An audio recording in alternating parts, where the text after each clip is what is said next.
아이들은 정말로 지식을 배우고 싶은 욕구를 가지고 태어났어요. 근데 우리가 그 지식을 채워줘야죠. 그래서 그림책을 많이 읽어주시고요. 특히 유아기의 장점은 상상하기잖아요. 상상력. 그래서 막대기 하나만 가지고 뭐 칼로도 됐다가 요술봉이 되었다가 마법의 빗자루가 되었다가 온갖 걸로 다 변신을 하잖아요. 책을 읽고 상상하는 것에 또 특별하면요. 책을 한 번, 두 번 읽었어요. 그리고 강아지 똥 만들기를 하잖아요. 이동안 책 내용이 다시 한번 우리의 뇌 속에서 다시 연상이 됩니다. 두 번, 세 번, 네 번 읽은 것과 똑같은 효과를 주죠. 그래서 우리 아이가 읽은 책을 가지고 무한히 상상할 수 있도록 맞장구 좀 쳐주시고요. 그분들이 저를 찾아와서 실망하지 않는, 그래서 아이가 정말 좋아질 수밖에 없는 가장 핵심적인 그 비법, 비결을 꼽으라고 한다면, 안녕하세요. 저는 유아, 아동, 청소년 상담, 심리치료를 진행하고 있는 이임숙입니다. 반갑습니다.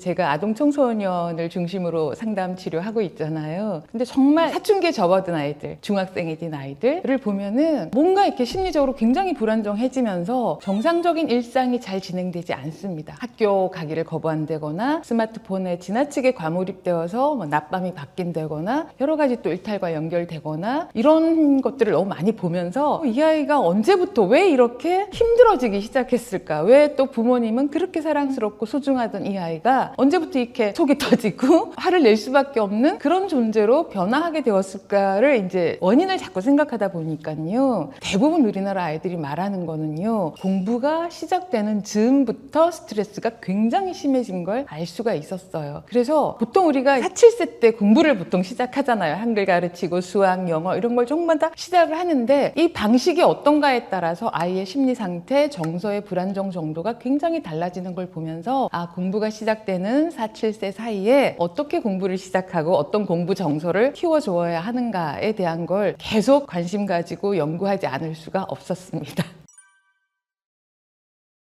제가 이제 부모 교육을 굉장히 많이 하는데요. 특히 유아기 부모님을 만나면 너무 반갑습니다. 지금부터 뭘 어떻게 하는가에 따라 아예 정말 방향이 달라질 수 있기 때문인데요. 그래서 제가 3가지 마법의 열쇠라는 용어를 썼습니다. 우선 첫 번째는 많이 알아야 됩니다. 지식이죠. 이건 무엇이고 저건 뭐다. 그렇죠. 우리가 아이들을 데리고 그림책 보여주면서 이건 코끼리, 사자, 호랑이, 동물들의 이름을 알려주잖아요. 이런 게 지식입니다. 명확하게 이것은 무엇이다라고 알려주는 걸 명시적 지식이라고 한다면 이제 우리가 경험적으로 배우게 되는 수많은 지식들이 있습니다. 이걸 암묵적 지식이라고 하는데요. 자전거 타기도 암묵적 지식에 속하고요. 그냥 엄마 아빠를 통해서 집안의 환경을 통해서 혹은 어린이집이나 유치원에서 보고 듣는 많은 것들이 전부 다 암묵적 지식에 속해요. 그래서 선생님을 만나면 인사를 한다. 친구들 보면 안녕하고 반갑게 웃으며 또 이름을 불러준다. 이 모든 것들은 우리가 책에서 이렇게 한글 배우지 않았습니다. 그런 것들이 이제 암묵적 지식이라고 하고요. 이 모든 걸 통합해서 통합적 지식을 키워가는 게 너무너무 중요한 일이라는 걸 말씀을 좀 드리고 싶고요. 그 다음에 이제 또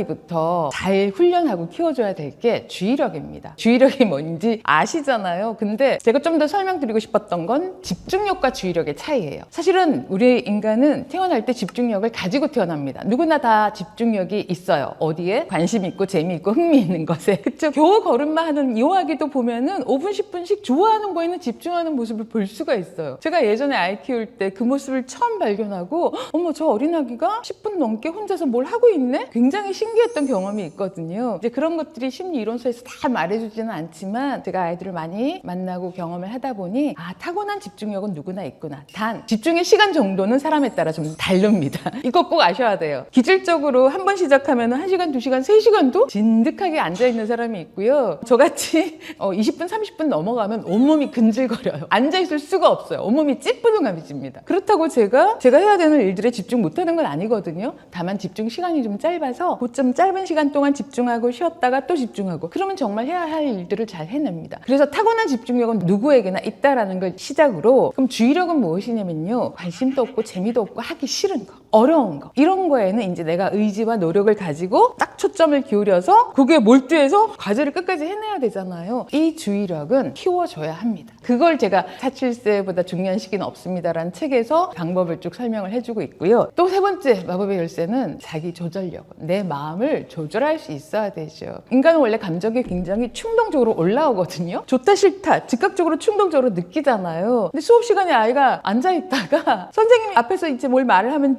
집중해서 듣고 그걸 수행을 해야 되는데 하기 싫어 라는 감정이 충동적으로 올라왔을 때 주의력을 잃어버리거나 그냥 일어나서 돌아다닌다거나 이러는 거는 조절력이 부족한 문제이거든요. 그러니까 앉아서 집중을 못할 수 있습니다. 선생님 말이 귀에 안 들을 수 있죠. 하지만 지금 일어나면 안 된다라는 거는 내가 조절해야 되는 부분이에요. 그래서 이 세 가지 우리 아이들이 배경 지식과 암묵적 지식을 많이 쌓아가야 되고요. 그 다음 두 번째는 주의력을 지금부터 천천히 놀이처럼 주의력을 키워가야 되는 거. 그 다음에 때와 상황에 맞게 내 마음을 조절해서 맥락적으로 인정받을 수 있는 그리고 내가 충분히 그걸 조절해내는 힘인 조절력을 키워가는 거. 이 세 가지를 정말 강조를 드리고 싶습니다. 그럼 우리가 지식을 어떻게 쌓을 것이냐? 배경 지식을 쌓는 가장 좋은 방법은 책 읽기이죠. 독서입니다. 그리고 유아기 때는 그림책을 주로 읽잖아요. 그림책이 아주 특별한 이유가 뭔 줄 아세요? 우리가 보통 장르별로 책을 구분을 하는데요. 그림책은 그림책이라는 장르 속에 모든 장르가 또 다 들어있어요. 창작 동화 있죠. 뭐 명작, 또 위인전, 사람 이야기, 인물 이야기도 있죠. 그 다음에 지식 정보책, 과학 이야기, 역사 이야기까지 그림책은 정말 다양하게 모든 주제를 다 다루기 때문에 우리 아이에게 하루에 5분, 10분 왜 그림책은 한 권 읽어주는데 길지 않습니다. 그래서 보통 아이들이 엄마 책 읽어주세요 할 때 한 권만 들고 오지 않아요. 꼭 두세 권을 들고 오죠. 혹은 한 권 읽으면 또 읽어줘 또 읽어줘 해서 무한히 반복한다거나 하는 방식으로 아이들은 정말로 지식을 배우고 싶은 욕구를 가지고 태어났어요. 근데 우리가 그 지식을 채워줘야죠. 그래서 그림책을 많이 읽어주시고요. 이제 아이들은요 그림책을 읽다 보면 특히 유아기의 장점은 상상하기잖아요. 상상력. 그래서 막대기 하나만 가지고 이 막대가 뭐로 변신해요? 뭐 칼로도 됐다가 요술봉이 되었다가 마법의 빗자루가 되었다가 온갖 걸로 다 변신을 하잖아요. 혹은 이게 갑자기 과자 막대가 되어서 먹는 신용을 하기도 합니다. 그래서 강아지똥이라는 책을 읽으면은 놀이로 한다면은 뭐예요? 강아지처럼 똥 누는 모습을 흉내내기도 하고 찰흙이나 아이클레이 같은 걸 가지고 강아지 똥 만들기로 하잖아요. 책을 읽고 상상하는 것에 또 특별하면요. 책을 한 번, 두 번 읽었어요. 그리고 강아지 똥 만들기를 하잖아요. 이 동안 책 내용이 다시 한번 우리의 뇌 속에서 다시 연상이 됩니다. 두 번, 세 번, 네 번 읽은 것과 똑같은 효과를 주죠. 그래서 우리 아이가 읽은 책을 가지고 무한히 상상할 수 있도록 맞장구 좀 쳐주시고요. 그걸로 놀이로 연장만 한다면은 우리 아이의 이런 능력들은 너무너무 잘 발달할 수밖에 없습니다. 제가 이제 4, 7세에 대한 얘기를 많이 하다 보니까 보통 왜 부모님들이 두 아이, 세 아이 키우시잖아요. 그럼 우리 아이 한 명은 5살이고 한 명은 이제 18개월인데 18개월 아기는 어떻게 해요? 뭐부터 하면 되나요? 왜 미리미리 준비하고 싶은 마음이 드시는데 사실은요. 저한테 제 딸이 아기를 낳아서 손녀가 있어요. 그래서 정말 0세부터 지금 이 아이가 3년간 커가면서 제가 하루에 일정 시간을 꼭 가서 아이를 돌봐줬거든요. 그러면서 많은 분들이 물어요. 선생님은 아기한테 어떤 걸 가장 중요하게 생각하고 뭘 해주고 계세요? 아이를 우리가 잘 키우기 위해서 일반적인 거 다 해주는데 특별한 거 하나를 꼽으라고 한다면은 바로 그림책 읽어주기입니다. 정말이에요. 제가 4, 7세에서 많이 강조했잖아요. 그림책 많이 읽어주고 그걸로 놀이 많이 하면 저절로 상상력들이 많이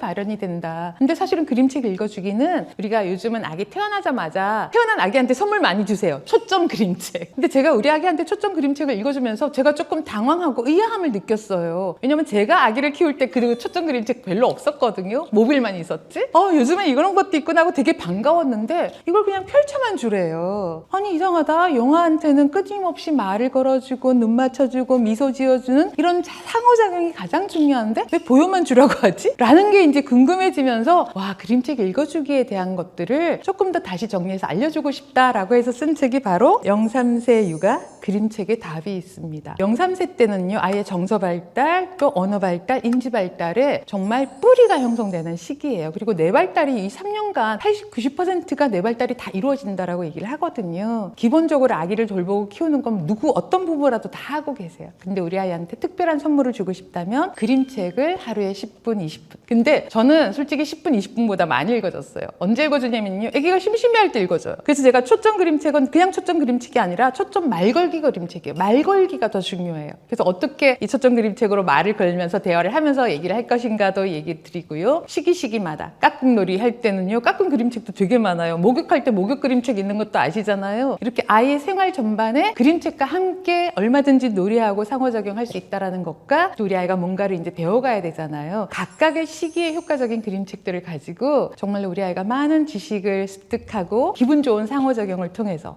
그리고 또 한 가지 아기가 만나 만나고 싶은 부모님의 모습을 언제 가장 잘 보여주세요? 제가 관찰한 바로는요, 부모님이 그림책 읽어주실 때가 가장 완벽한 부모를 보이세요. 왜? 먹일 때도 잔소리 하시고요. 목욕시킬 때도 힘드니까 막 잔소리 하세요. 근데 신기하게도 부모님이 그림책 읽어줄 때는요, 가장 온화한 표정으로, 그리고 아이 막 스킨십 해주면서 되게 재미있게 아이를 웃겨주려고 재미있게 하시잖아요. 그야말로 완벽한 부모 모습을 보여주는 시간이 그림책 시간이라 아기들도 굉장히 좋아합니다. 그래서 0, 3세 아기한테 뭔가 특별한 걸 선물로 주고 싶다? 그림책으로 육아하는 거 정말 강조를 드리고 싶어서 제가 오늘 가져왔습니다.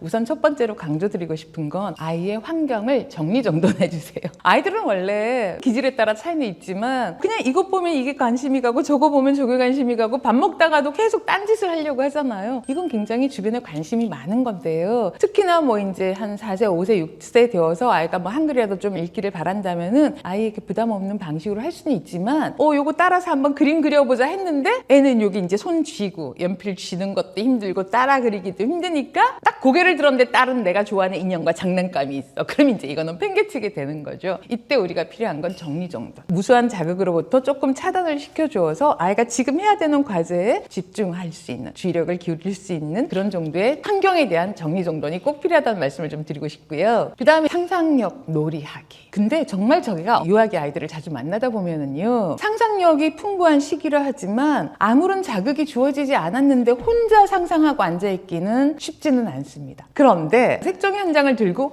이 파란 종이가 뭐 같아? 하는 순간 이제 마구마구 와 바다 같아, 바다놀이 하자, 그리고 내 침대는 바다야, 이런 식으로 해서 내 바다에 놀러와, 이렇게 막 상상을 하기 시작하잖아요. 그래서 아이가 무한한 상상력을 저절로 발달시키지는 않습니다. 그래서 조금 적당한 자극. 근데 이제 부모님들의 고민은 내가 상상력이 부족해서 그런 자극을 잘 못 줘요 할 때, 그래서 제가 그림책을 읽으라고 권하는 겁니다. 그렇죠? 그래서 좀 다양한 장르, 그리고 다 사지 않아도 되잖아요. 요즘은 지역 도서관이 너무 잘 되어 있잖아요. 그쵸? 거기서 몇 권 빌려하다가 아니면 거기 가서 읽고 온 이야기를 가지고 상상을 얼마든지 할 수 있다. 이걸 좀 기억을 해 주시고요. 그 다음 세 번째는요, 우리 아이의 이 좋은 공부 정서나 자기 조절력이나 이런 걸 키우기 위해서는요, 우리 아이가 이렇게 되면 좋겠다라는 바람을 가지고 있어요. 그쵸? 그래서 이렇게 해야 된다를 자꾸 가르치고 설명하시잖아요. 그리고 혹시 아이가 거기에 미치지 못하는 행동을 보일 때는 그러면 안 돼, 이렇게 해야 돼, 이렇게 가르치시는데요. 이게 뭐 꼭 틀린 방법은 아니지만 사실은 크게 효과는 없는 방법이에요. 왜? 결국은 내가 잘못됐구나라는 메시지를 아이한테 전달하게 되거든요. 그러면 별로 뭘 배우고 싶은 마음이 들지가 않습니다. 그래서 뭘 얘기를 하고 어떤 칭찬을 해줘야 되냐면요, 너 이제 새롭게 배웠구나, 이걸. 저 부끄러워서 인사 못하던 아이가 고개를 까딱하기 시작했어요. 말은 아직 안 나와요. 그럴 때 많은 분들은요, 안녕하세요라고 인사도 해야지, 말도 해야지, 이렇게 가르치시는데요. 그게 아니고, 와, 너 용기 내서 이렇게 고개를 까딱하는 인사를 했구나, 너무 멋있다, 짝짝짝, 이렇게 해주면은 나 이제 이렇게 고개를 숙이는 인사는 잘해 라는 긍정적인 자아감이 생겨요. 그럼 내가 할 수 있는 거잖아요. 그렇게 그 고개만 숙여서 인사하는 게 조금 익숙해진 한두 달쯤 지났을 때 너는 굉장히 잘 배우는 아이 같아, 이제는 조금 부끄럽지만 작은 소리로 안녕하세요 하고 한번 소리 내볼래? 이렇게 하면 아이가 또 용기를 내어서 그 다음 단계를 해요. 그럼 안녕하세요라고 작게 소리를 내었을 때 또 많은 분들은 마음이 급해져서 좀 더 크게 내면 너무 좋겠다. 아니에요. 와, 너는 용기 내서 소리 내어서 인사할 줄 아는구나 라고 우리 아이가 어떤 점을 점점점 변화 발전해 가는가를 칭찬해 주세요. 정말 이게 너무너무 중요하다는 걸 강조드립니다. 그래서 정말 저는 이제 상담실에서 심리적으로 어려움이 많이 생긴, 그래서 문제 행동이 많이 표출되는 아이들을 만나잖아요. 근데 이제 제가 경력도 좀 되고 책을 많이 쓰다 보니까 좀 알고 오시는 분들이 계신데, 그분들이 저를 찾아와서 실망하지 않는, 그래서 아이가 정말 좋아질 수밖에 없는 가장 핵심적인 그 비법, 비결을 꼽으라고 한다면 아이 속에 있는 보석 같은 좋은 점들을 찾아서 말해주고, 아이가 지난주하고 이번 주에 비해서 뭔가를 좀 지키려고 노력하고 조금 더 나아진 모습을 찾아서 말을 해주면 빛나지 않을 수가 없죠. 그걸 집에서 부모님들이 얼마든지 해줄 수 있을 거라고 확신합니다. 우리 아이가 뭔가 문제가 있다고 생각되실 때 이렇게 생각해보세요. 우리 아이는 아직 배우지 않았어. 배우지 않았기 때문에 지금부터 가르치면 되는 거예요. 그래서 인사를 못하면은 친구들은 인사 잘하는데 넌 왜 인사를 못해가 아니라 우리 아이는 지금부터 인사하기를 배우면 돼 라는 관점, 굉장히 긍정적으로 아이가 성장 발전해 간다는 관점, 그리고 문제다 배운다라는 인식이 아니라 배우지 않았을 뿐이야. 지금부터 내가 우리 아이한테 맞는 방식으로 잘 가르치면 얼마든지 발전할 수 있어. 그래서 제발 주변 아이하고 비교하지 마시고요. 우리 아이의 일주일 전, 한 달 전과 아이를 비교해보세요. 우리 아이의 한 달 전하고 비교하면요, 정말 많이 잘하고 있음을 확인할 수 있고, 그러면 부모님의 불안이 많이 해소될 수 있습니다. 꼭 당부드리고 싶습니다.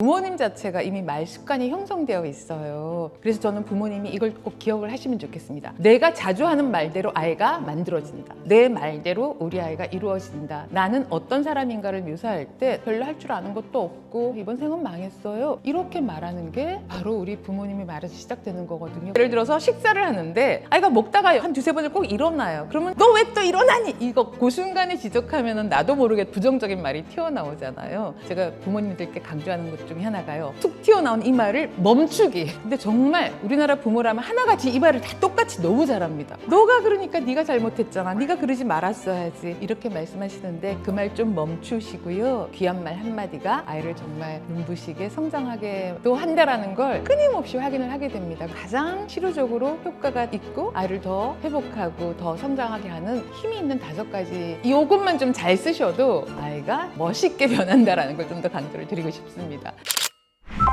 안녕하세요. 아동 청소년 심리치료를 하고 있는 이임숙입니다. 26년째 진행하고 있고요. 그러다 보니 부모님의 말 한마디가 우리 아이를 얼마나 힘들게 하거나 귀한 말 한마디가 아이를 정말 눈부시게 성장하게 또 한다라는 걸 끊임없이 확인을 하게 됩니다. 가장 실효적으로 효과가 있고 아이를 더 회복하고 더 성장하게 하는 힘이 있는 5가지, 이것만 좀 잘 쓰셔도 아이가 멋있게 변한다라는 걸 좀 더 강조를 드리고 싶습니다. 그리고 이제 조금 하나만 더 제가 강조를 드리고 싶은 건요, 부모님 자체가 이미 말 습관이 형성되어 있어요. 그리고 저는 이게 우리나라 육아 문화라는 생각이 좀 듭니다. 아이가 10가지 중에서 한두 개를 못해요. 이 말은 뭐예요? 8, 9가지를 잘하고 있다는 얘기거든요. 근데 우리는 잘못하는 거를 콕 찍어서 지적하고 그거 고치라는 대화를 하고 있어요. 근데 8, 9가지를 아이가 잘하기 위해서는 아이가 나름의 노력을 하고 애를 쓴 거거든요. 그걸 인정해주지 않으면 아이는 정말 의욕도 사라지고 원망감만 생기죠. 이런 마음들이 폭발하기 시작하면 그때 충격받으시는 분들이 너무 많으세요. 그래서 저는 부모님이 이걸 꼭 기억을 하시면 좋겠습니다. 내가 자주 하는 말대로 아이가 만들어진다. 내가 문제를 지적하면 그 문제가 많은 아이가 될 것이고요. 내가 우리 아이가 애쓰고 노력하는 너무 예쁜 점들을 자꾸 얘기하면 바로 그 모습대로 아이가 성장합니다. 내 말대로 우리 아이가 이루어진다. 내가 자주 하는 말대로 아이가 커간다라는 걸 꼭 기억을 해주시기 바랍니다.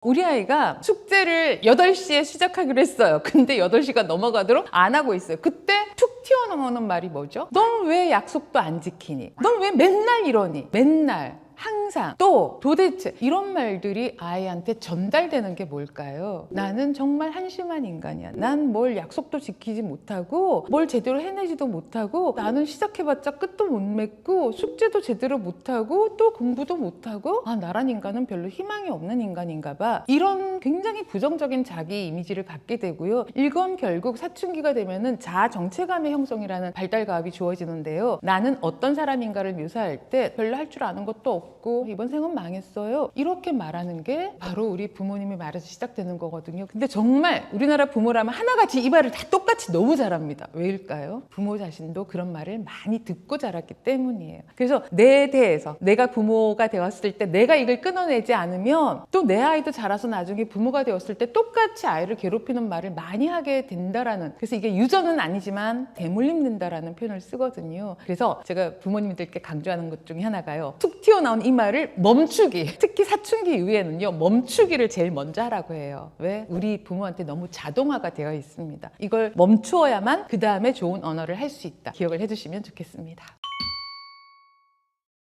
정말 아이를 마음을 충분히 읽어주고 아이의 억울함도 없애주고 아이가 그럼 나 어떻게 하지라고 생각해서 좋은 행동을 실행할 수 있는 데까지 쓴 이 5가지 말인데요. 첫 번째는 뭔가 아이가 심리적으로 좀 불안정해지거나 무슨 사건이 있었거나 해서 기분 상태가 좋지 않을 때 항상 마음 읽어주기가 우선입니다. 감정을 읽어주라 그러면요, 어머님들이 또 힘들어하세요. 부모님들이. 왜냐하면 정확한 감정을 파악하기는 또 쉽지 않거든요. 그래서 제가 알려드리는 이 감정 읽기 언어는요, 뭔진 모르지만 힘들어 보여, 힘들었구나, 아유 힘들었겠다 하는 말이에요. 그러니까 뭔지는 몰라요. 학교 다녀온 아이가 표정이 안 좋고 가방을 막 내팽개 치는데 이 아이가 학교에서 무슨 일을 어떻게 겪어서 어떤 감정을 속으로 느끼고 있는지 우리 정확하게 파악 못합니다. 그러니까 부모님이 너 왜 그래? 무슨 일 있었어? 빨리 말해. 이렇게 캐묻기를 하는데요. 내 마음 상태가 불편하고 감정의 홍수 상태가 되었을 때는 말이 안 나오죠. 그럴 때 뭔지 모르지만 오늘 되게 힘들었나 보다. 아이고 힘들었어 하고 이렇게 다독다독하고 안아주세요. 그러면 정말 엄마가 아빠가 내 마음을 알아주는 것 같아서 이렇게 차있던 감정이 쑥 해소되는 효과를 가져옵니다. 감정이 일단 해소가 되어야지 우리가 내가 오늘 무슨 일이 있었다를 이야기를 할 수 있습니다. 꼭 기억해 주세요. 그리고 우리말이 참 좋은 점은 뉘앙스가 다양하잖아요. 좀 힘들어 보이는데 하고 담담히 말해도 괜찮아요. 근데 애 표정이 심각해. 아유 진짜 오늘 힘들었나 보다 하고 뉘앙스만 다르게 해도요. 깊은 공감을 느낄 수 있다. 꼭 기억을 해주시고요. 이제 두 번째 전문 용어는요. 선생님한테 혼이 났대. 혹은 친구로부터 비난의 말을 좀 들었어요. 그럼 우리 부모님은 너가 그러니까 네가 잘못했잖아. 네가 그러지 말았어야지. 이렇게 말씀하시는데 그 말 좀 멈추시고요.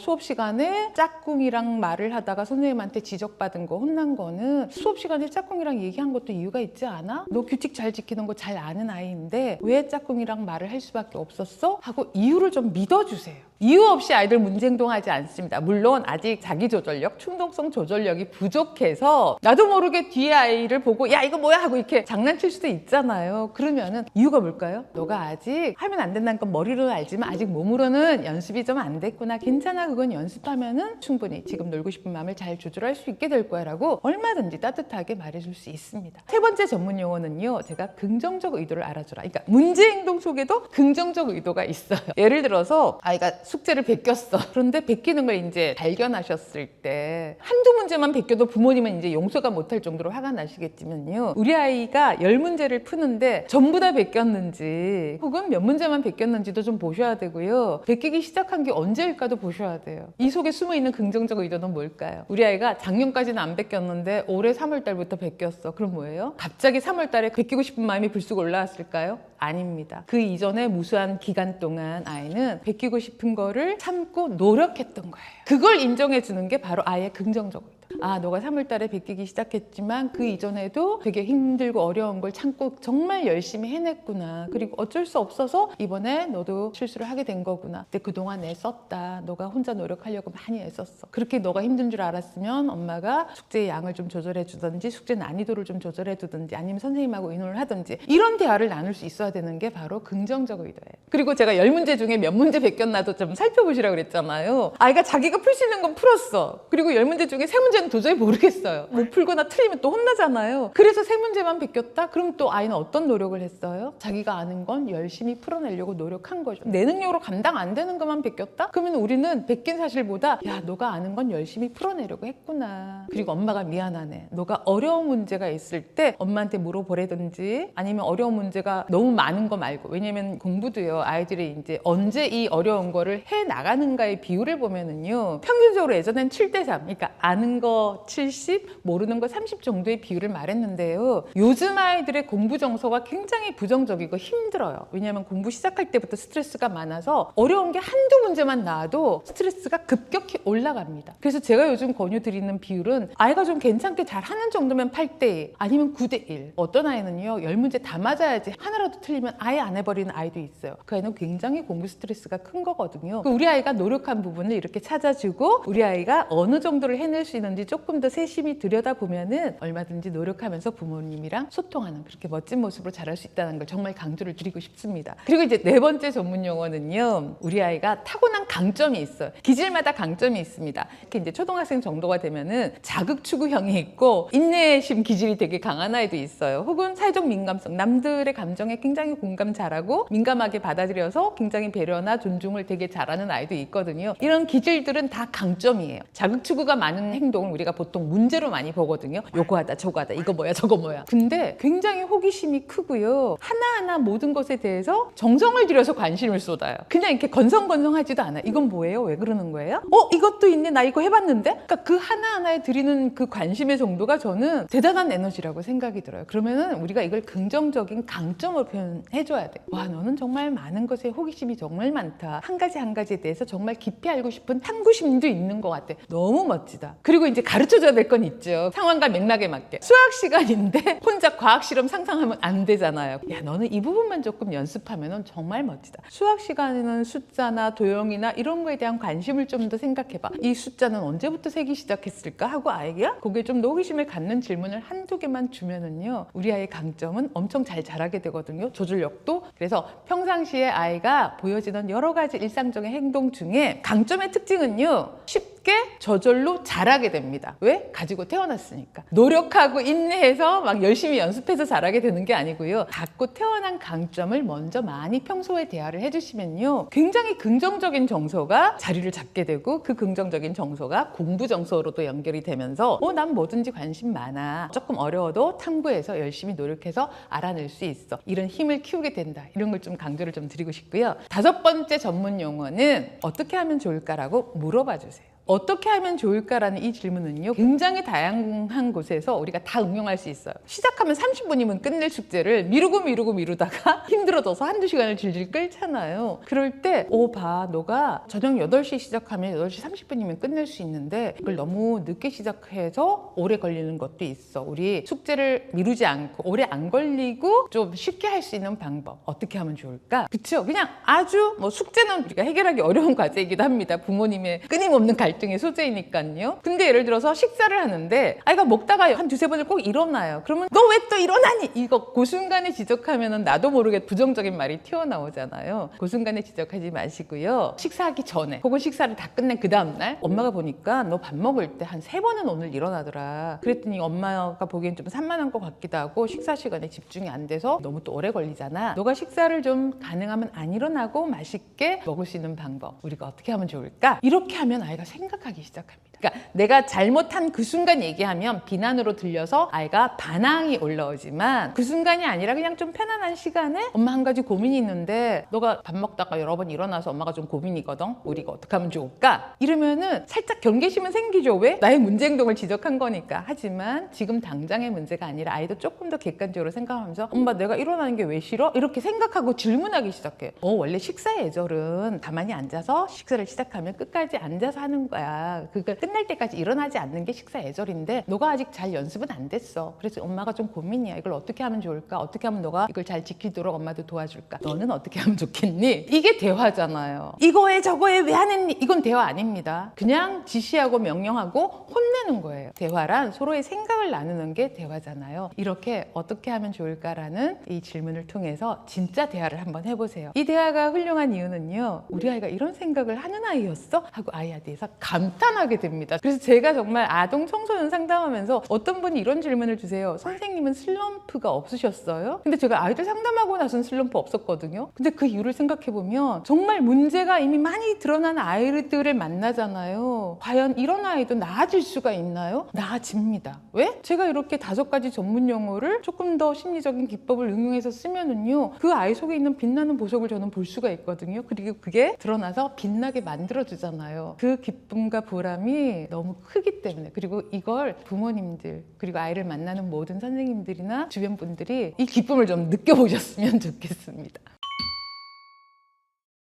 사실 초등학교 때의 발달과업은 지식과 지혜, 기술들을 많이 습득하는 거예요. 많이 머리로도 몸으로도 많이 습득하는 게 아이들의 발달과업입니다. 그런데 이제 우리는 이걸 성적이라는 말로 되게 축소화시켜서 점수에 따라 아이들을 판단하고 평가하는데, 그거보다 더 중요한 거는요, 아이가 공부할 줄 아는 사람으로 키우는 거예요. 그리고 이 공부는 학교 교과의 공부뿐만이 아니라 내가 관심 있는 주제에 대해서 깊이 탐구하고 공부하고 이걸 발전시켜 나가는 이 능력이 진짜 공부 능력이거든요. 그래서 아이의 공부머리는 정말로 공부가 시작되는 즈음부터 시작해서 특히 초등학교 시기에는 정말 잘 키워주셔야 되는데, 공부머리를 어떻게 키워요? 라는 질문을 많이 들을 때 제가 좀 간단하면서 효과적인 방법을 좀 전달해드리기 위해서 공부머리를 키우기 위한 육하원칙 질문법. 우리 육하원칙은 잘 알잖아요. 누가, 언제, 어디서, 무엇을, 어떻게, 왜 기억하시죠? 자, 공부는 누가 하는 걸까요? 제가 공부를 공에 비유합니다. 지금 아이를 숙제를 시키고 있어요. 그럴 때 부모님이 하는 말을 떠올리시면서 이 공부라는 공을 누가 들고 있지를 생각해 보세요. 아이가 들고 있나요? 내가 들고 있나요? 내가 들고선 너는 왜 이걸 안 하고 있니? 이러고 있잖아요. 공부는 누가 하는 거죠? 아이가 하는 거예요. 이걸 누가 알아야 되죠? 부모님도 아셔야 되고 아이도 알아야죠. 그래서 누가 하는 거지? 맞아, 너가 하는 거야. 엄마는 엄마 공부하고 아빠는 아빠 공부하는 거고, 공부하는 주제나 과목들은 좀 다르지, 연령에 따라서. 근데 너는 지금 학교의 교과 공부를 하고 있는 거야. 공부의 주인공은 너란다. 이걸 명확히 해주세요. 내가 아무리 들고 안달복달 해봤자 우리 아이가 그걸 들고 있지 않으면 헛수고해. 그 다음에 누가 언제 할 거냐. 자, 오늘 숙제를 해야 됩니다. 아이한테 물어보세요. 오늘 숙제 언제 하고 싶니? 근데 보통은 바람이지. 학교 갔다 와서 조금만 쉬고 숙제를 빨리 끝내주는 건 모든 부모님의 바람이지만요, 저는 이것도 기질에 따라 다른 것 같아요. 평생 발등에 불 떨어져야지 하는 기질, 저 같은 기질. 근데 저도 예를 들어서 오늘까지 어떤 글쓰기를 마감을 해야 돼요. 보통은 이제 며칠까지 해주세요 하면 이번에는 좀 빨리빨리 끝내야지 하고 시간 좀 있으니까 한 일주일 전에 좀 끝내고 그때 좀 여유롭게 보내자 했는데요, 집중이 안 돼요. 근데 이게 기질이라는 겁니다. 근데 하루 이틀 전에 바짝 하면은 또 집중하고 완성도도 별로 다르지 않아요. 왜? 그 이전에 많이 생각하고 있었기 때문에. 그래서 언제 할 건가에 대한 질문의 답은요, 아이가 자기 기질에 따라 말한다라는 생각이 좀 듭니다. 기질적으로 빨리 끝내는 아이들이 있으면 그걸 잘 지지해 주시고요. 근데 또 늦게 하면 아이는 아직 조절력이 없기 때문에 내가 8시, 9시 시작하면 졸려서 못한다, 이거에 대한 인식이 아직 부족하거든요. 그럼 아이가 언제를 선정했어요. 엄마 나 8시에 할게요. 그래, 그럼 너가 8시에 하기로 했으니까 엄마가 8시가 됐음을 어떻게 알려줄까? 알람으로 알려줄까? 아니면 엄마가 말을 해줄까? 얘기를 해요. 근데 딱 관찰을 해보니까 8시에 시작해갖고 이제 졸리기 시작해. 집중이 안 되잖아요. 그럼 그 다음날 얘기해 주세요. 어저께 너가 8시 한다고 했는데 보니까 피곤하고 졸려가지고 집중을 못해서 시간이 더 오래 걸렸잖아. 너가 너무 괴로워 보였어. 오늘은 언제 할래? 이렇게 물어보면 엄마가 객관적으로 관찰한 나를 듣잖아요. 생각해보니까 나도 그래요. 맞아, 나 졸려갖고 너무 힘들었는데. 엄마 그럼 나 오늘 몇 시에 하는 게 좋을까? 그럼 한 30분만 빨리 해볼까?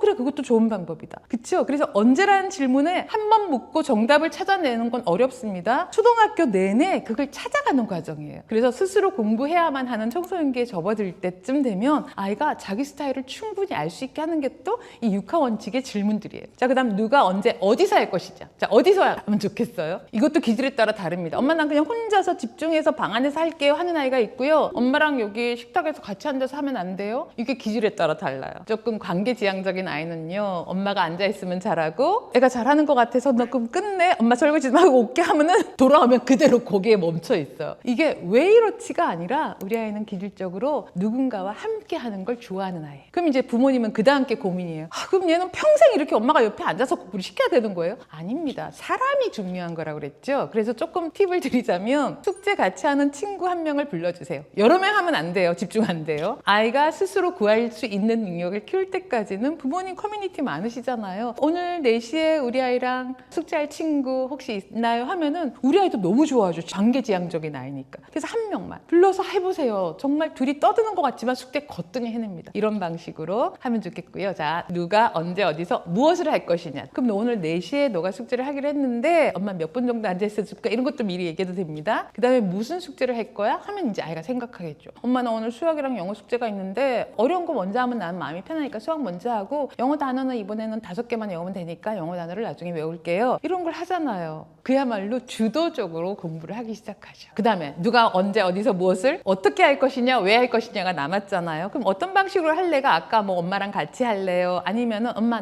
내가 막 엄마한테 설명할게. 선생님 놀이 하듯이 하고 싶어요. 너무 훌륭한 방법이에요. 특히 이 선생님 역할을 하면서 알려주는 건요, 메타인지 학습법이라고 많이 들어보시잖아요. 아이가 설명하면서 내가 이 부분을 잘 모르는구나, 이 부분은 내가 자신 있게 잘 아는구나를 스스로 알 수 있어요. 그래서 어떻게라는 방식은 굉장히 자유롭게 할 수 있습니다. 이런 것도 아이가 스스로한테 맞는 방식을 찾아가게 하고요. 자, 그 다음에 본질적인 질문이죠. 우리가 이걸 왜 하고 있니? 정말 사춘기 되면은 아이들이 정말 많이 하는 말이 뭔 줄 아세요? 학교를 왜 다녀야 돼요? 공부, 수학, 영어 지금 당장 쓰지도 않는데 한국말만 잘하면 되는 거 아니에요? 저 외국 안 나갈 거예요. 한국말로도 얼마든지 검색 다 하고 요즘 번역기 다 나오고 앞으로 점점 좋아질 건데 왜 영어 가지고 이렇게 스트레스를 받아야 돼요? 뭐라고 대답해 주실래요? 아니 그래도 네가 할 줄 알아야지. 씨알도 안 먹혀요. 예전에는 이건 이거란다 하면은 고지고대로 받아들였던 모든 게 뒤집어지면서 왜라고 질문을 던집니다. 이 본질적인 질문에 대해서 이미 좀 어렸을 때부터 사람이란 존재는 동물과 달라서 하나를 배우고 생각하고 깨쳐서 또 새로운 방법을 찾아가는 것 자체가 어쩌면 사람의 존재 가치에 대한 굉장히 중요한 거야. 그리고 더 중요한 건 너가 이걸 왜 하지?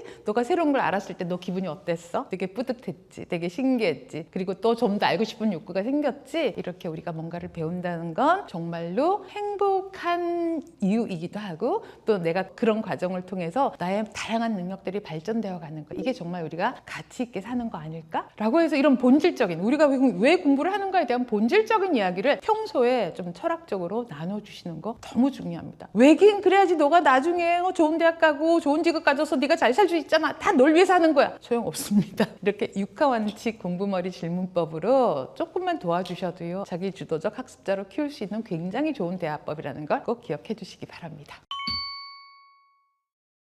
우리가 하루 대화를 어떻게 하는가에 따라 우리 아이의 인생을 결국 만들어요. 하루하루를 어떻게 사는가. 아이가 깨어났을 때 아침에 좀 기분 좋게 깨면 하루가 기분 좋잖아요. 그래서 깨우는 말부터 전 좀 강조를 드려요. 일어나, 늦었어, 빨리 일어나. 물론 이제 처음부터 막 세게 말씀은 안 하시겠죠. 근데 일어나 하면 안 들리니까 아 일어나라고 이렇게 되잖아요. 근데 일어나라는 게 사실은 명령어이고 아직 잠이 안 깬 아이한테는 정말 듣기 싫은 소리잖아요. 그래서 조금 다르게 바꾸어 보세요. 아유 그치 일어나기 힘들지. 잘 잤어? 좋은 꿈 꿨어? 5분 더 잘 수 있어? 하고 부드럽게 말해줘 보세요. 그럼 그 5분이 얼마나 중요하고 달콤한 5분이에요. 제가 왜 5분을 말씀드리냐면요. 애 깨우는데 5분, 10분 넘어갑니다. 근데 5분, 10분 동안 계속 스트레스를 줄 것이냐? 5분, 10분 동안 기분 좋게 서서히 잠을 깨게 할 것이냐의 관점 차이예요. 그래서 5분 더 잘 수 있어 하고서는 2, 3분 후에 또 이제 마사지도 하고 쓰담쓰담 좀 해주면서 그치 일어나기 힘들지 하면은요. 기분이 좋으면 더 잘 깨는 거 아세요?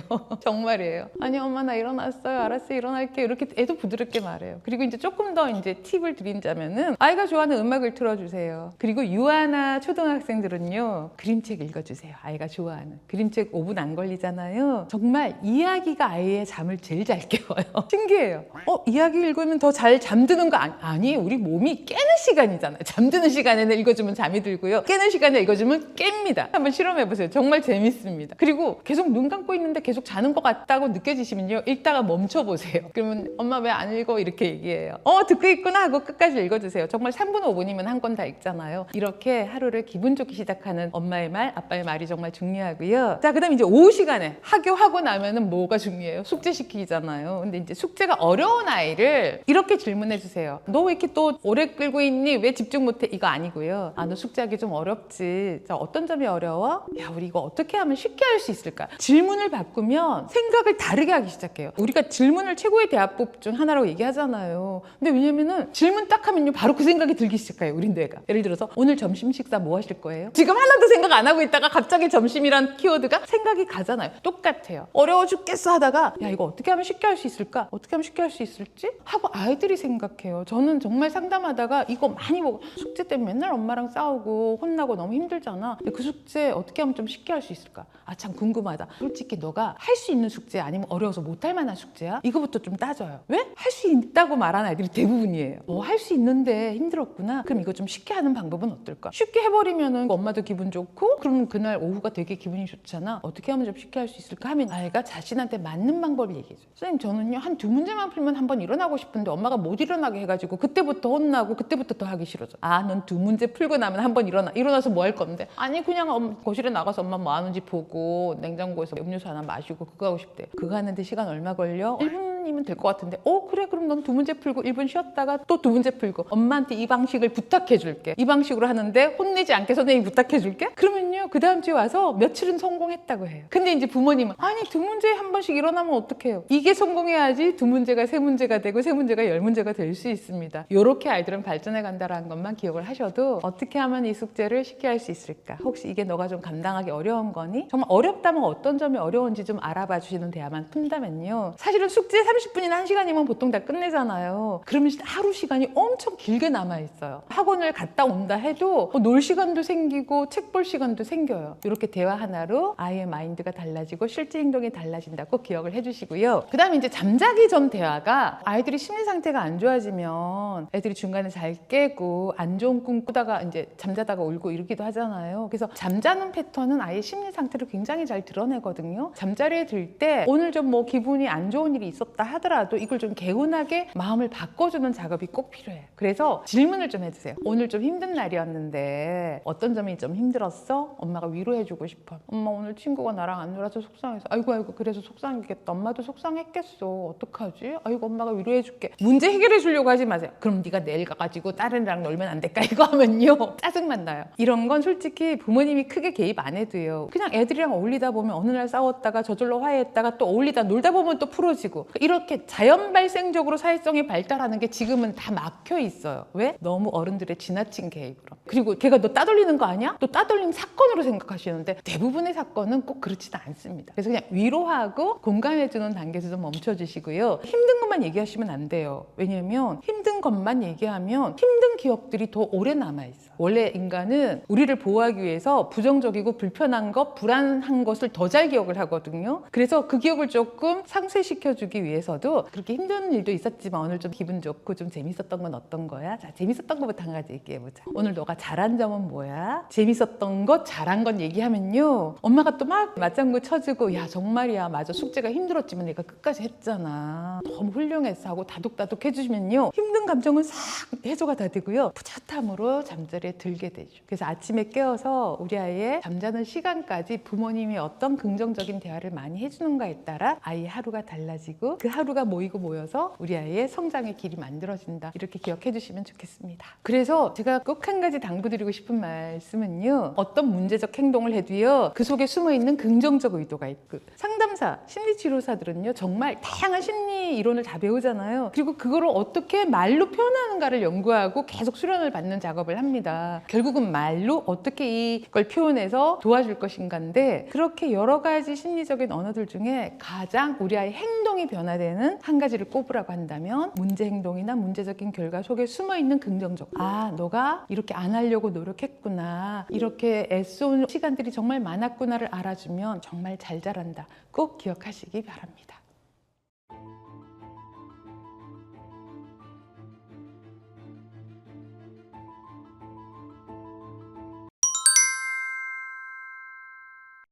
꼴찌가 1등 됐어요. 그런 아이도 있잖아요. 네, 있어요. 근데 그런 아이들을 이야기를 자세히 들여다보면은요. 이 친구는 집중하는 대상이 있었어요. 관심 있는 것, 재미있는 것, 자부심을 느끼는 것. 요 세 가지에서 집중력이 굉장히 잘 발휘가 됩니다. ADHD, 주의력 결핍, 과잉 행동 장애. 사실 이거는 신경학적인 문제예요. 밥 먹다가 멍한 신호가 보이면 이건 심리적인, 정서적인 문제의 신호이기도 하지만 동시에 집중력이 떨어졌다라는 신호다. 집중력을 도두고 맞았다라는 신호. 이걸 자꾸 혼내서 잔소리해서 고칠 수 있다? 절대 아니에요. 아, 우리 아이는 이런 특성이 있구나. 이런 건 쉽게 하고 이런 건 좀 어려워하는구나. 이거를 파악해서 아이가 그걸 잘 수행하고 또 조금 부족한 건 보완해주는 방법을 생각해내는 게 이게 바로 부모의 메타인지예요. 그래서 우리 아이가 ADHD라서 공부도 못할 거고 이런 건 정말 잘못된 고정관념이에요. 스마트폰을 언제 가질 건가를 이제 판단하셔야 되는데 사실은 전 세계 모든 전문가들은 가능하면 늦춰라예요. 스마트폰 조절력을 방해하는 경우들이 부모님의 실수가 상당히 많습니다. 아동 청소년 심리치료사로 일하고 있는 이임숙입니다. 반갑습니다.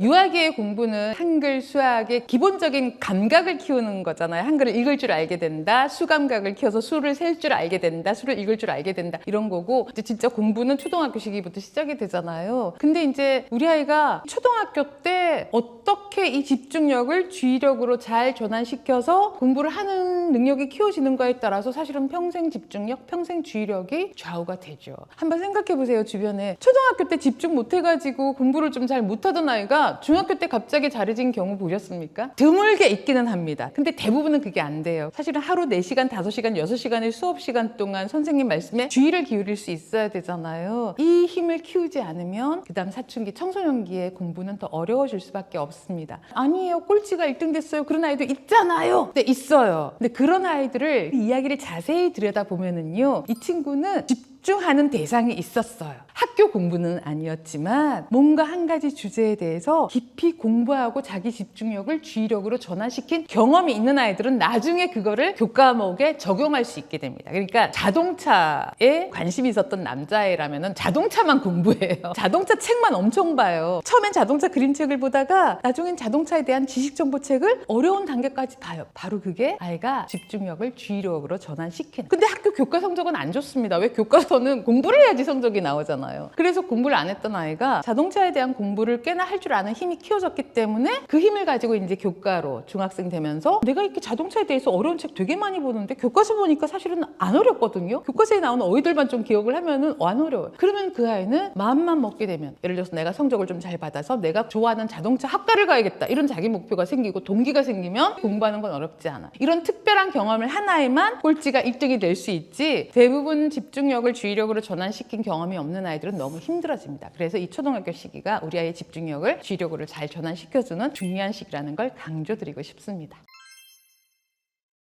타고난 집중력이 있다라고 말씀드렸는데 이 집중력이 어디에 발휘되냐면요, 일단은 관심 있는 거. 관심 있는 걸 했더니 또 재미가 있어요. 그럼 더 집중 잘하겠죠. 그래서 관심 있는 것, 재미있는 거예요. 근데 재미있는 걸 점점 하다 보면 어떤 일이 생길까요? 점점 잘하게 됩니다. 잘하게 될 때 느끼는 이 자부심, 이 세 가지, 관심 있는 것, 재미있는 것, 자부심을 느끼는 것, 이 세 가지에서 집중력이 굉장히 잘 발휘가 됩니다. 그래서 사실은 저는 처음에 저학년 때까지는요, 좋아하는 것에서, 관심 있는 것에서 아이가 재미를 느끼게 하고 재미있는 걸 조금 난이도를 좀 높여서 잘하게 되는 단계까지, 이 단계를 잘 이끌어 주시는 건 너무 중요하다고 말씀을 좀 드리고 싶어요. 근데 이제 어떤 부모님이 이래요. 우리는 맨날 레고 블록만 갖고 놀아요. 여행을 레고 회사로 여행을 가세요. 이런 얘기를 막 푸념처럼 얘기하시거든요. 그렇다면 저는 권유를 드려요. 아이가 레고에 관심이 있어요. 그럼 레고를 잘 만드는 거에서 자부심을 느낄 거예요. 근데 이 레고 대회도 있잖아요. 그러면 대회나 이런 걸 찍어서 보내기도 하고요. 레고에 대해서 공부를 시켜주세요. 레고는 누가 만들기 시작했을까? 왜 이렇게 우리나라 아이들 아니면 전 세계 아이들이 다 레고를 좋아하게 되었을까? 레고에 이 큰 레고가 있고 작은 레고가 있는데 이 작은 레고는 어떻게 만들게 되었을까? 혹은 요즘은 이렇게 하나의 작품을 만드는 게 세팅돼서 나오잖아요. 근데 이렇게 하는 게 더 재밌을까? 아니면 그냥 한 통의 블록을 가지고 네가 자유롭게 만드는 게 더 재밌을까? 어때요? 이 질문 자체가 굉장히 아이가 더 뭔가에 집중하고 더 공부하고 싶게 만들잖아요. 내가 잘하기만 하는 거에서 멈추면 안 돼요. 잘하는 단계에서 그 다음에 뭔가 조금 나의 지식과 생각의 폭을 확장시켜서 거기서 좀 더 공부하게 하면 그때부터는 주의력이 발휘가 되기 시작합니다. 내가 아무리 좋아해도요, 어려운 건 우리가 피하고 싶은 게 사람 마음인데, 내가 좋아하는 힘, 내가 잘할 수 있다는 이 자부심이 어려운 것에 더 도전하게 하는 동기를 만들어주게 되죠. 그래서 우리 아이가 교과목에 아직 관심을 안 가진다고 해서 너무 걱정하지 마시고요. 관심 있는 것에 재미 붙이고 재미 붙이는 걸 자부심을 느끼기 시작하면 그걸 좀 더 공부해갖고 집중하고 주의력을 발휘시킬 수 있는 대상으로 전환시켜서 그 힘을 키워주세요. 그럼 우리 아이는 얼마든지 이 세 가지 대상에서 주의력을 잘 발전시켜 갈 수 있다. 이걸 좀 강조드리고 싶습니다.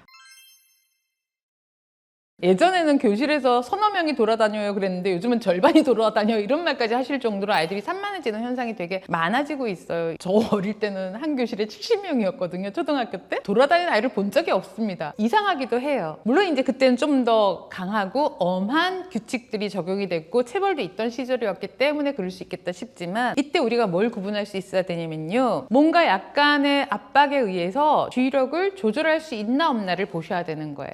근데 압박보다는 자발적으로 조절한 힘을 키워가야 되는데, 그냥 주의력이 아직 연습되지 않았다, 훈련되지 않아서 주의력이 부족한 현상하고요, ADHD, 주의력 결핍, 과잉행동 장애, 사실 이거는 신경학적인 문제예요. 그래서 ADHD가 의심이 되면 꼭 심리센터나 병원에 가서 검사를 꼭 받아보시라고 합니다. 1학년인데 수업 시간에 돌아다닌대요. 선생님 입장에서는 사실은 이제 아이들을 잘 훈련을 시켜서 착석 잘하고 집중하게끔 만들어야 되지만, 한두 명이 그럴 때는 신경을 쓸 수 있지만 여러 명이 그러면은 이게 신경이 안 쓰이기 때문에 요즘은 선생님들께서 조심스럽게 좀 권유를 하실 때 우리 아이를 이상하게 본다 이렇게 의심하시면 안 돼요. 하루에 4-5시간을 관찰하고 나서 말씀하시는 의견을 많이 존중하셔서, 저는 초등학생이면은 산만함의 정도가 있으면 임의로 ADHD 아니다를 판단하시지 마시고 꼭 전문기관에 가서 검사를 일단 해보시길 권하고요. 근데 또 이제 병원 가서 검사 받아라 하면 또 마음이 막 떨리시고 걱정이 너무 크시잖아요. 그럼 이제 뭘 해보시냐면은 내 아이를 위한 주의력 습관이랑 집중력이랑 또 초등 집중력 습관이라는 책을 썼는데요. 여기 나오는 방법들을 적용을 해보세요. 적용을 해보시면 우리 아이가 집중하는 정도, 그리고 좀 하기 싫은 숙제에 좀 주의력을 기울이는 정도가 개선이 된다 그러면 사실은 신경학적인 문제를 가진 ADHD는 아닐 확률이 훨씬 높습니다. 근데 한 서너 달 혹은 길게도 6개월까지 해도 별 진전이 없어요. 앞에서는 네! 놓고 또 뒤돌았으면은 잊어버리고 비슷한 행동이 계속 반복된다라고 한다면은 사실은 ADHD일 가능성이 조금 더 높은 거라 꼭 검사를 받아보시고요. 이런 상호작용, 새로운 이 집중력을 키우는 놀이나 활동을 해봤더니 개선이 되고 있네라고 느껴지신다면 아직 이건 주의력 훈련이 잘 되지 않은 거니까 꾸준히 해주시면 훨씬 더 잘 발달할 수 있다. 이렇게 좀 차이를 두고 보시면 좋겠습니다. 타고난 집중력도 도둑 맞아요. 왜냐면 아이들이 변화해 온 과정을 제가 이제 발달력을 좀 물어보면요. 어릴 때는 블록 너무 좋아했고요. 초등학교 저학년 때도 애가 막 운동, 야구 막 이런 거에 좋아했고, 야구 막 같이 할 친구들이 없으니까 또 흐지부지 하고서는 이제 막 3학년, 4학년이 됐는데 이제 뭘 집중하는 게 없어요. 이렇게 말을 해요. 그러면 사실 이 아이는 자기 집중력을 잘 발달시키지 못한 경우가 되겠죠. 근데 그런 아이들한테 어떤 증상이 나타나면요. 일단 짜증이 많아집니다. 왜 이렇게 짜증이 많니 할 때요. 사람은 원래 갖고 있는 기본 욕구가 능력 있는 사람이 되고 싶습니다. 그렇지 않나요? 이제 엄마라면은 엄마로서 역할 다 잘하고 싶잖아요. 내가 또 일을 하고 있으면 일하는 사람으로서 능력이 좋기를 바라지, 뭐 중간만 가지? 그냥 하는 말로는 중간만 가지라고 말하지만 내 속에 내면은 정말 능력 있는 사람이 되고 싶어요. 아이도 그렇습니다. 근데 내가 지금 잘할 수 있는 게 아무것도 없잖아요. 좋아하는 것에서조차 잘한다라는 자부심을 갖지 못했어요. 그러면 짜증이 날 수밖에 없습니다. 그래서 짜증의 신호를 얘가 왜 이렇게 짜증이 많니라고 그냥 짜증스럽게 반응하지 마시고요. 이 아이가 뭔가 제대로 성취감을 느끼거나 자부심을 느끼지 못해서, 그렇다고 또 어려운 거에 집중할 만한 주의력은 지금 아직 발달되지 않아서 힘들다라는 걸 신호를 보내는구나. 이 짜증을 좀 잘 신호로 이해를 해주시고요. 그 다음 두 번째 신호는 산만해집니다. 책 읽기도 좀 한 5분, 10분 넘어가고, 초등학생 되니까 좋아하는 책은 한 20분, 30분도 보던 아이가 요즘은 책도 그냥 건성건성으로만 보지 집중을 못해요. 왜? 이제 흥미가 떨어지거든요. 많은 것에 대한 흥미들이 다 떨어지면요. 그냥 약간 무기력해지면서 산만해지죠. 그리고 산만해진과 동시에 때때로 멍하니 앉아있어요. 그러니까 수업 시간에 주의력 결핍 과잉행동의 문제잖아요. 근데 과잉행동은 없는데 주의력 결핍만 있는 아이도 있어요. 멍하니 앉아있는 거예요. 그래서 집에서 아이가 숙제하다 멍하고 밥 먹다가 멍한 신호가 보이면 이건 심리적인, 정서적인 문제의 신호이기도 하지만 동시에 집중력이 떨어졌다라는 신호다. 집중력을 도두고 맞았다라는 신호. 그래서 짜증이 많아지고 산만해지고 멍한 시간이 점점 많아지면요. 이거를 먼저 신호로 이해하셔야지 이걸 자꾸 혼내서 잔소리해서 고칠 수 있다? 절대 아니에요. 아이들이 언제 달라지냐면은 내가 뭔가를 집중해서 해낼 수 있구나라는 자기 성취감, 자기 자부심을 느낄 때 개선이 됩니다. 치료실에서 우리가 보통 상담 치료한다 그러면은 특히 아이들은 정서 문제만 다루는 걸로 아시는데 아니에요. 상담실에서 전부 다 주의력 훈련도 하고요. 사회성 훈련도 하고, 이 다양한 걸 하는 이유는 이게 아이의 전부의 생활이니까. 학교 가서 공부만 하지 않잖아요. 친구 문제 생기면 애가 공부에 집중 못 하잖아요. 이런 식으로 전반적인 걸 다 도와줘야 되는데 이 집중력과 주의력 문제도 우리 아이를 굉장히 힘들게 하는 거라 이거를 치료적 관점에서 접근해서 도와줘야 된다. 그래서 이 방식들을 좀 배우셔서 꼭 적용을 해보시기를 강조하고 싶습니다. 초등학교 저학년 때부터 꼭 제가 강조드리는 방식 중에 하나는요. 생활의 루틴을 만들면 집중이 더 쉬워져요. 학교 갔다 오면은 손 씻고 간식 먹어. 기질적으로 지금 하느냐 나중에 하느냐의 문제가 있잖아요. 근데 그거를 찾아가는 시간들은 필요하지만 너는 학교 갔다 와서 간식 먹고 나면은 뭐부터 하고 싶니? 엄마 난 책, 내가 좋아하는 책 좀 보고 싶어. 책 읽기 몇 분 하고 싶어? 30분. 근데 엄마가 보니까 너가 저녁 먹고 나면은 집중이 좀 안 좋아지는 것 같아.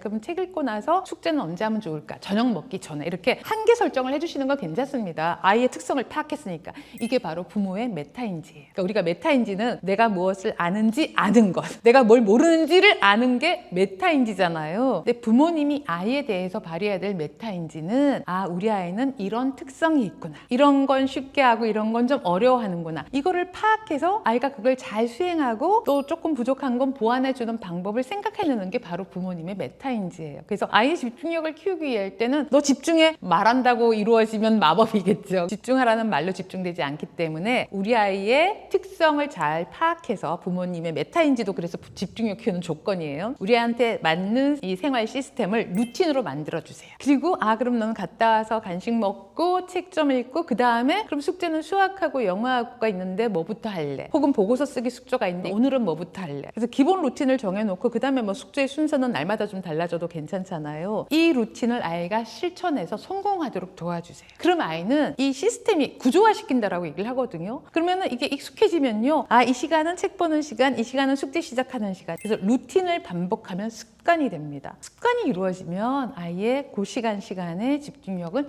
잘 발휘할 수 있다고 정말 강조를 좀 드리고 싶고요. 평소 아이의 집중력을 키우는 또 한 가지만 제가 더 말씀을 드린다면은 아이의 강점인데요. 어떤 강점이냐면요. 우리 아이가 숙제를 시작을 했습니다. 근데 우리 아이는 한 5분 정도는 집중하는데 5분 넘어가서 10분쯤 될 때는 태도가 흐트러져요. 갑자기 이렇게 뒤로 간다든지 연필을 막 흐지부지 한다든지 이렇게 태도가 나오잖아요. 그러면은 부모님들의 특성이요. 재밌는 게 5분 집중을 잘할 때는 아무 말도 안 하세요. 잘하고 있구나 하고 혼자 감탄하고 계세요. 근데 불안하세요. 저 보나마나 5분 후에 또 산만해질 텐데 하고 또 걱정만 하고 계시는데요. 그때 뭘 해야 되냐면요. 집중 잘하는 5분 동안 아이의 강점을 칭찬해 주세요. 집중 잘하는 점을 칭찬해 주세요. 한 2, 3분 지났을 때 와, 너 진짜 집중 잘한다. 너무 멋있어. 너 지금 집중 잘하는 거 너무 멋있어서 엄마 사진 찍어도 되니? 제가 아이들하고 상담할 때요. 요거 그대로 쓰면요. 애들이 갑자기 더 집중 잘해요. 얼마나 예쁜지 모릅니다. 야, 넌 책 읽을 때 정말 집중 잘하네? 야, 네가 책을 또박또박 읽는 소리를 선생님 지금 귀로 듣고 있잖아. 와, 선생님 너무 편안하고 이야기에 막 빠져드는 것 같아.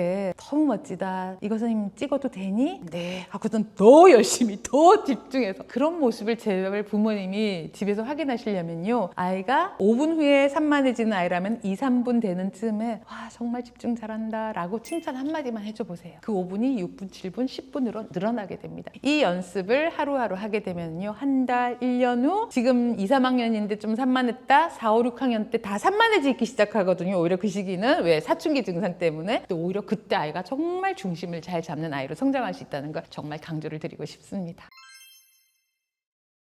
사실은 이제 정말 ADHD 진단을 받게 됐어요. 근데 그거를 바로 주의력 훈련. 그래서 사실은 ADHD이건 일반 아이들이 주의력이 부족한 경우이건 주의력 훈련 방법은 비슷합니다. 그래서 ADHD인데 우리 아이가 1등 했어요. 가능할까요? 안 가능할까요? 가능합니다. 가끔 우리 의사 선생님들 중에서 유명하신 분들이 나 ADHD예요 라는 말씀하시는 분들 여럿 있으세요. 정말입니다. 저도 지금 많은 일을 하고 있잖아요. 책 쓰려면 사실은 다양한 자료 찾아봐야 되고 공부해야 되고 공부하는 동안 집중력 필요하잖아요. 주력이. 근데 그거 해내잖아요. 그래서 우리 아이가 ADHD라서 공부도 못할 거고 이런 건 정말 잘못된 고정관념이에요. 이 아이들은 되게 ADHD의 또 강점이 뭔 줄 아세요? 에너지가 되게 좋습니다. 그래서 어떤 전문가들은요. ADHD는 응급의학과 의사가 정말 잘 적합해. 이렇게 말씀하세요. 왜? 응급 상황에서 그 다양한 초점을 볼 줄 아는 능력은 정말 ADHD가 가진 굉장한 강점이거든요. 그래서 ADHD라고 미리 포기하고 우리 아이 공부는 안 된다? 제가 되게 안타까운 사례들이요. 초등 1학년 때 ADHD 진단 받았습니다. 근데 그 당시만 해도 ADHD 공부 안 돼. 그래서 전문가로부터 그런 말을 들은 아이가 있었어요. 근데 제가 보니까 얘가 공부할 능력이 없는 아이는 아니에요. 4학년 때 만났는데. 근데 이제 사실은 1학년에서 4학년까지 얼마나 긴 시간이에요. 그때 이제 손실된 부분을 채워나가는 게 되게 힘들었던 경험들이 좀 있는데요. 정말 안타까웠어요. 아니에요. ADHD 아이들이 되게 산만하고 부주의한 건 있지만 그래도 아이가 얼마든지 훈련에 의해서 많이 나아질 수 있고 좋아하는 과목들은 특히 더 잘할 수 있는 영역들이 좀 있어요. 그래서 부모님이 미리 포기하지 마시고 아이가 좋아하는 것 중심으로 좀 더 어려운 단계로 발전하게 하는 것과 주력 훈련을 해서 이제 학교 생활을 잘 적응을 해야 되잖아요. 근데 정말 저는 1, 2학년인데 거의 똑같은 증상을 가진 아이가 꾸준히 연습하고 훈련하고 상담 치료하면서 마음 조절력을 키워간 아이하고 제대로 케어받지 못한 아이들은 사실 이 조절력이 없다 보니까 사춘기, 청소년기가 되면은 굉장히 일탈적인 문제까지 발생이 될 수 있어요. 그래서 증상을 진단받았다고 해서 절대 포기하지 마시고 꾸준히 마음 돌봄을 하면서 정서 돌봄을 하면서 훈련하면 얼마든지 훌륭한 성장을 할 수 있다. 꼭 신념처럼 가지고 아이를 도와주시기 바랍니다.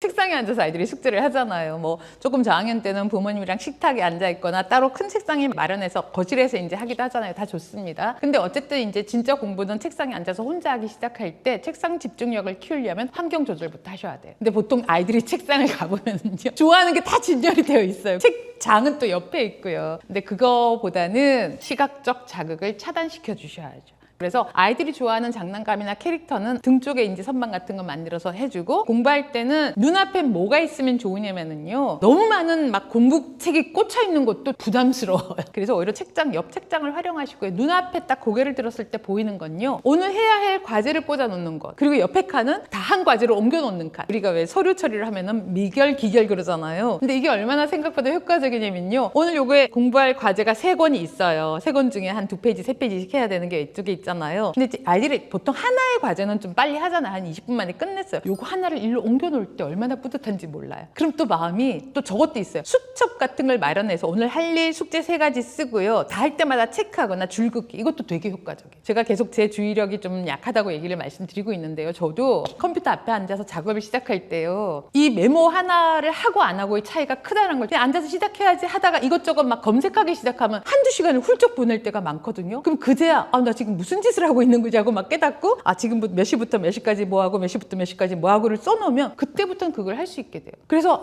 오늘은 좀 할 일 과제가 많다 싶으면 앉자마자 그거 쓰기부터 해요. 왜냐면 검색하기 시작하면 시간이 훌쩍 가버리니까. 그래서 아이도요, 노트, 오늘의 과제 수첩들 있잖아요, 그거를 써서 아이가 하나씩 해낼 때마다 체크하는 것도 좋고요. 그 다음에 이제 그거를 포스트잇으로 눈앞에 보이게 붙여놔도 좋아요. 그래서 이런 식으로 환경을 조절해 주는 것만으로도 책상 집중력을 되게 잘 키울 수 있고요. 이제 부모님이 하시는 역할은, 아이가 하나를 해냈어요. 와, 벌써 한 개 했어. 야, 훌륭하다. 역시 대단한데, 훌륭해. 주스라도 갖다 줄까? 이것만 하셔도 돼요. 이렇게 이제 저학년 때부터 형성이 된 아이들은요, 자기 주도적으로 스스로 잘하는 아이로 성장하게 됩니다.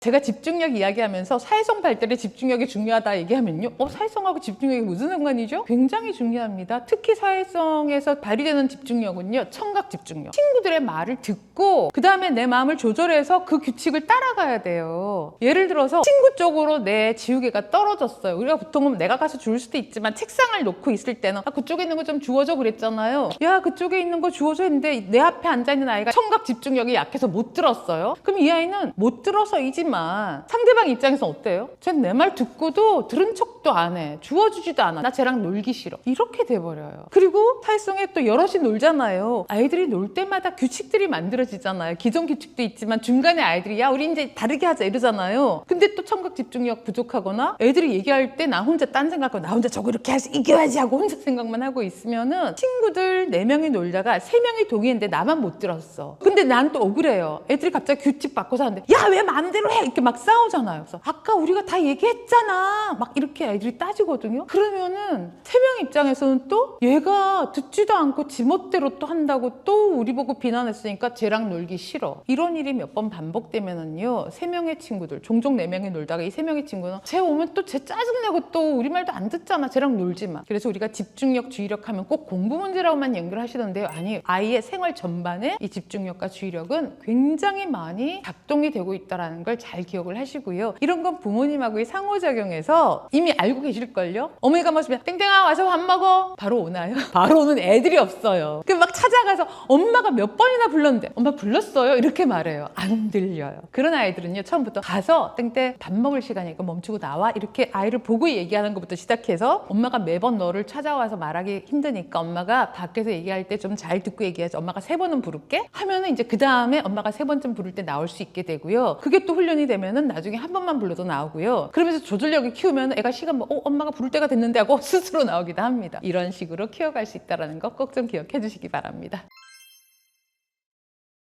사실은 지금 시대에 가장 어려운 게 스마트폰 조절력이에요. 그래서 사실은 스마트폰 조절력에 대한 얘기를 할 때요, 저는 제일 먼저 얘기하는 게 스마트폰을 갖기 전에 먼저 시작하셔야 돼요. 그러니까 스마트폰을 언제 주어야 되는가도 굉장히 부모님들이 고민하잖아요. 왜냐면은 초등 1학년만 돼도 친구들이 다 가지고 있는데 나만 없어 이렇게 시작하거든요. 저학년 때는 아직 없는 아이들 많습니다. 그래서 스마트폰 조절력을 갖기 전에는 스마트폰을 언제 가질 건가를 이제 판단하셔야 되는데, 사실은 전 세계 미국의 모든 전문가들은 가능하면 늦춰라예요. 정작 스마트폰을 만드는 일을 했던 그런 사람들도 애들이 청소년이 되기 전에는 주지 않았다 이런 말들 많이 얘기를 하잖아요. 자기는 그거 갖다 팔면서 내 아이는 주지 않는다라고 할 정도로 이게 워낙 아이의 집중력, 주의력을 다 엉망을 만들어 버릴 뿐만이 아니라 이게 점점 이 기술이 너무 좋아지다 보니까 온갖 그 속에서 일탈. 그래서 최근에 나오는 소년의 시간이라는 영화가 굉장히 많이 이야기가 될 수밖에 없는 게 너무 착하고 순해 보이는 아이가 그 속에서 스마트폰 속에서 일어나는 일들 때문에 엄청난 일을 저지르게 되는 사건에 대한 이야기들이잖아요. 그래서 가지기 전에 가능하면 늦춰라 이거 하나 하고요. 그리고 특히 이제 주의력이 부족하거나 ADHD가 있는 아이들은요 정말 늦춰야 돼요. 그럼 요즘 아이들 키즈폰 이렇게 대신할 수 있는 게 있잖아요. 대응책을 좀 마련하시는 게 먼저고, 자 이제 스마트폰을 갖게 되면은 조절력을 키울 때는 가질 때가 또 중요합니다. 미리 의논해서 스마트폰 규칙을 아이랑 함께 만드셔야 돼요. 그러니까 아이가 깔고 싶은 어플은 뭐냐, 깔고 싶은 게임은 뭐냐. 애들이 스마트폰을 왜 찾아요? 게임과 유튜브예요. 그럼 어떤 유튜브를 볼 것인가, 이것도 미리 다 이야기가 되고 그 기준에 맞춰서 아이가 조금 거기서 벗어날 때는